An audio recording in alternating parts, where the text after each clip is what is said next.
नमस्कार, मैं प्रकाश आप सभी का हार्दिक स्वागत करता हूं।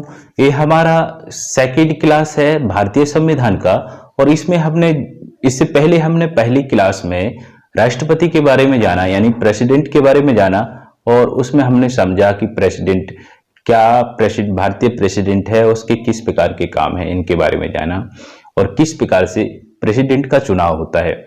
इसमें हम आज की क्लास में जानेंगे प्रेसिडेंट की पदावधि, प्रेसिडेंट पर महाभियोग यानी राष्ट्रपति की पदावधि क्या है, कार्यकाल क्या है और राष्ट्रपति पर महाभियोग किस प्रकार से लगाया जाता है, इसके बारे में जानेंगे और राष्ट्रपति की शक्तियों के बारे में भी चर्चा करेंगे। जैसा कि हमने बताया था कि हमारी ये क्लासेस यूपीएसआई के लिए प्रारंभ हो रही हैं, यूपीएसआई खासकर यूपीएसआई के लिए, लेकिन यहाँ पे विशेष ध्यान ये देना है कि क्लासेस केवल यूपीएसआई के लिए नहीं है, सभी के लिए कॉमन्स क्लासेस होंगी, चाहे वो एसएससी हो, बैंक हो, यूपीएससी हो, यूपीपीसीएस हो, एमपीपीसीएस हो, बीपीएससी हो, जेपीएससी हो, किसी भी प्रकार का कॉम्पिटिटिव एग्जाम हो, उन सभी के लिए ये हमारी क्लासेस कॉमन्स होंगे। तो यहाँ पर ये विशेष ध्यान देना है। दूसरी बात ये ध्यान देना है कि आप यदि रेगुलरिटी बनाए रहेंगे तो यहाँ से ज्यादा फायदा ले पाएंगे। तो यूपीएसआई का कंप्लीट सिलेबस करवाया जाएगा और इसके लिए आपको क्या करना होगा, चैनल को सब्सक्राइब करना होगा, जुड़े रहना है और यहां से आप कंप्लीट तैयारी कर पाएंगे। तो आज हम जानेंगे राष्ट्रपति के पदावधि, महाभियोग और राष्ट्रपति की शक्तियों के बारे में। तो राष्ट्रपति की पदावधि या कार्यकाल की बात करें तो राष्ट्रपति अपने पद धारण करने की तिथि से आने वाले 5 साल तक का जो समय रहता है वो राष्ट्रपति का कार्यकाल होता है। यानी राष्ट्रपति का कार्यकाल की बात करें तो 5 साल होता है और ये यहाँ पर विशेष ध्यान देना है कि राष्ट्रपति का जो कार्यकाल है उस कार्यकाल में राष्ट्रपति इसके लिए स्वतंत्र होता है कि वो अपने पद के लिए किसी भी समय पद यानी त्याग पत्र दे सकता है। यानी इसके लिए स्वतंत्र है राष्ट्रपति कि किसी भी समय अपने पद से त्याग पत्र दे सकता है और त्याग पत्र उपराष्ट्रपति को दे सकता है। और दूसरी बात ये ध्यान देना है कि राष्ट्रपति यदि किसी भी तरह से असंवैधानिक कार्य करता है तो राष्ट्रपति को उसके पद से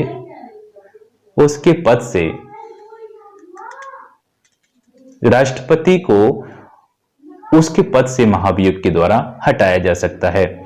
तो महाभियोग की जो प्रक्रिया होती है वो संसद के दोनों सदनों में से किसी भी सदन में प्रारंभ किया जा सकता है, लेकिन जिस सदन में महाभियोग की प्रक्रिया शुरू होती है उस सदन के 1/4 सदस्यों द्वारा उस पर हस्ताक्षर होने चाहिए। इसके बाद जब इसको महाभियोग को पारित किया जाता है तो पारित करने के लिए 2/3 सदस्यों के द्वारा ये पारित होता है। अब इसके बाद दूसरे सदन में इसको भेज दिया जाता है और यहाँ पर विशेष ध्यान ये देना है कि जैसे ही महाभियोग लगाया जाता है राष्ट्रपति पर तो राष्ट्रपति को 14 दिन पहले नोटिस भेजा जाता है और जिसे इन आरोपों की जांच करनी चाहिए। ये आरोप देखता है, एक सदन में जो आरोप उठाए गए हैं दूसरा सदन में इसको भेजा जाता है और वो सदन क्या करता है, उन आरोपों को देखता है कि वास्तविक रूप से आरोप लगाए गए हैं या ये बनावटी आरोप हैं। तो दूसरा सदन इसके बाद चेक करता है, उसको जांच करता है। जैसा कि हमने जाना कि किस प्रकार से महाभियोग की प्रक्रिया चलती है। महाभियोग की प्रक्रिया की जैसे मैंने बता दिया है कि किसी भी सदन में महाभियोग के लिए इसकी शुरुआत की जा सकती है। और दूसरी बात यह है कि सदन में जिस भी सदन के द्वारा महाभियोग लगाया जा रहा है उस सदन के 1/4 सदस्यों द्वारा इस पर हस्ताक्षर होना चाहिए और इसको जब पारित करते हैं तो पारित करने के समय उसी सदन के द्वारा पारित किया जाता है और आरोप लगाया जाता है राष्ट्रपति पर किसी भी प्रकार का असंवैधानिक कार्य करने का, तो उसमें 2/3 सदस्यों के उस पर हस्ताक्षर होने चाहिए, तब पारित होता है। अब पारित होने के बाद यही जो आरोप हैं इन आरोप की जांच करने के लिए दूसरे सदन में उसी को भेजा जाता है और वो सदन उसके बारे में जांच करता है और जांच यदि सही है, सिद्ध हो जाती है तो इस प्रकार से दोनों सदनों में ये पारित हो जाता है और इस प्रकार से राष्ट्रपति पर महाभियोग लगाया जाता है।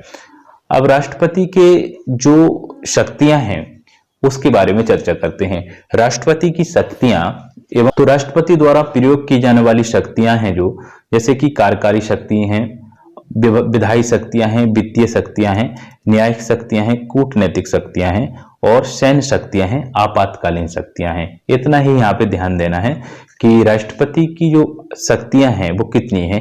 राष्ट्रपति के पास 7 प्रकार की शक्तियां हैं।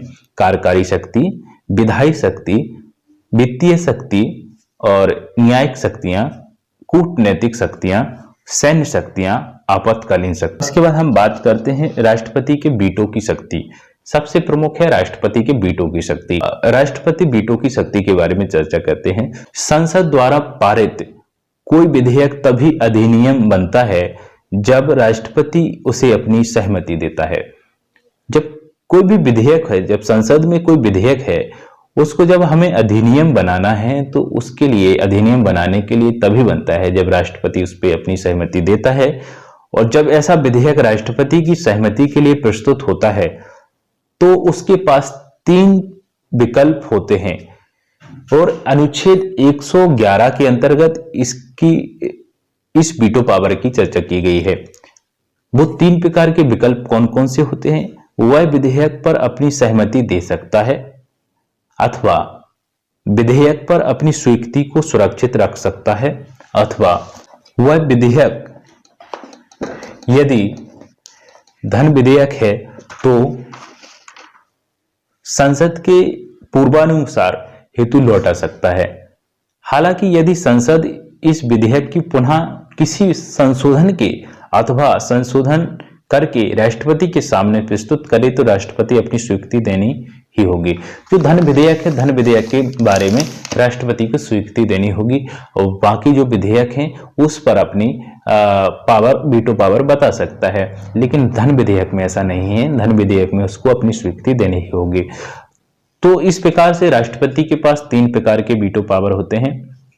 वीटो पावर की बात करें तो अत्यंतिक वीटो, सबसे पहले बात करें वीटो पावर की तो वीटो पावर में सबसे पहला जो वीटो पावर है अत्यंतिक वीटो। इसका राष्ट्रपति के पास 3 प्रकार के वीटो पावर हैं। जैसे अत्यंतिक वीटो की बात करें तो इसका संबंध राष्ट्रपति की उस शक्ति से है जिसमें वह संसद द्वारा पारित किसी विधेयक को अपने पास सुरक्षित रखता है। ऐसा वीटो पावर जिसमें किसी भी विधेयक को अपने पास सुरक्षित रख लेता है और यह विधेयक इस प्रकार समाप्त हो जाता है और अधिनियम नहीं बन पाता है। और निलंबनकारी वीटो की बात करें तो राष्ट्रपति इस वीटो का प्रयोग तब करता है जब किसी विधेयक को संसद के पुनर्विचार हेतु लौटाता है।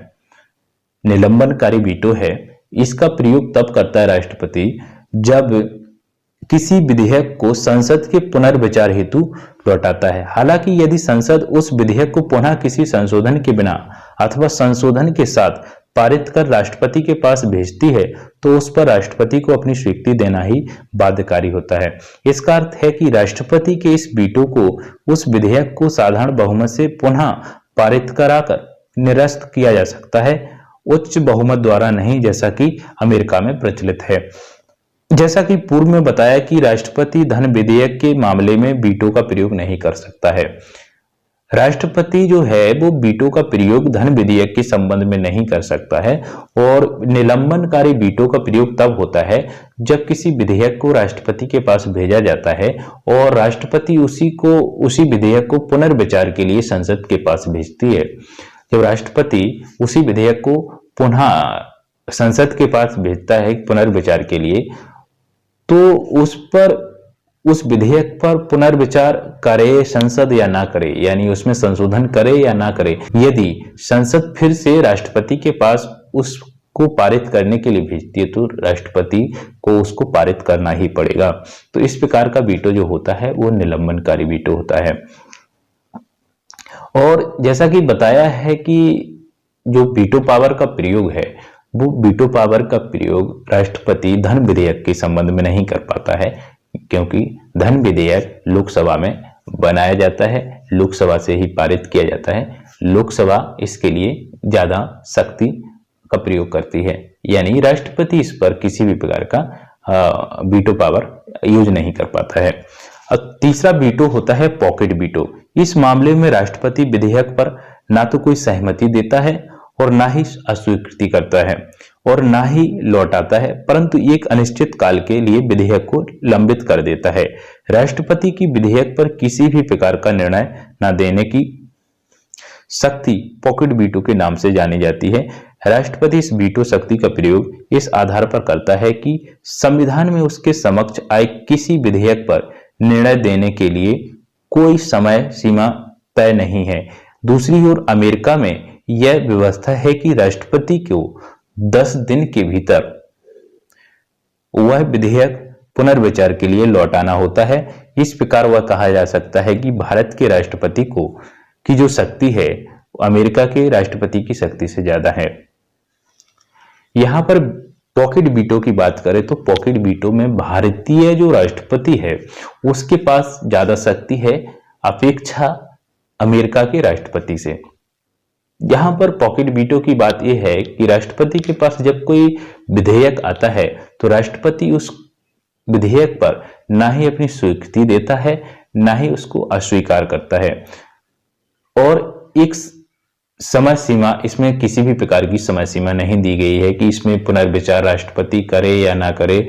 लेकिन तो इस प्रकार से वो स्वतः ही वो एक प्रकार से वो विधेयक है जो वो निलंबित हो जाता है और राष्ट्रपति को वीटो पावर लेने की पूरी शक्ति होती है, क्योंकि राष्ट्रपति के पास कोई ऐसी समय अवधि नहीं होती है कि उस विधेयक पर जो आपको पुनर्विचार करने का टाइम है वो टाइम पीरियड हमारे यहाँ पर फिक्स नहीं है, ना ही 10 दिन है, ना ही 5 दिन है, ना ही 15 दिन है।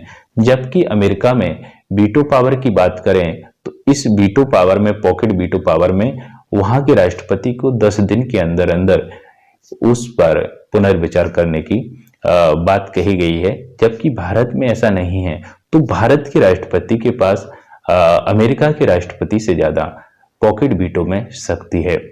इस प्रकार से हमने जाना कि राष्ट्रपति के वीटो पावर क्या है, और हमने जाना राष्ट्रपति पर महाभियोग किस प्रकार से लगाया जाता है, और हमने जाना राष्ट्रपति की पदावधि किस प्रकार से है। मिलते हैं अगले वीडियो में, बने रहिए, जुड़े रहिए, तब तक के लिए नमस्कार।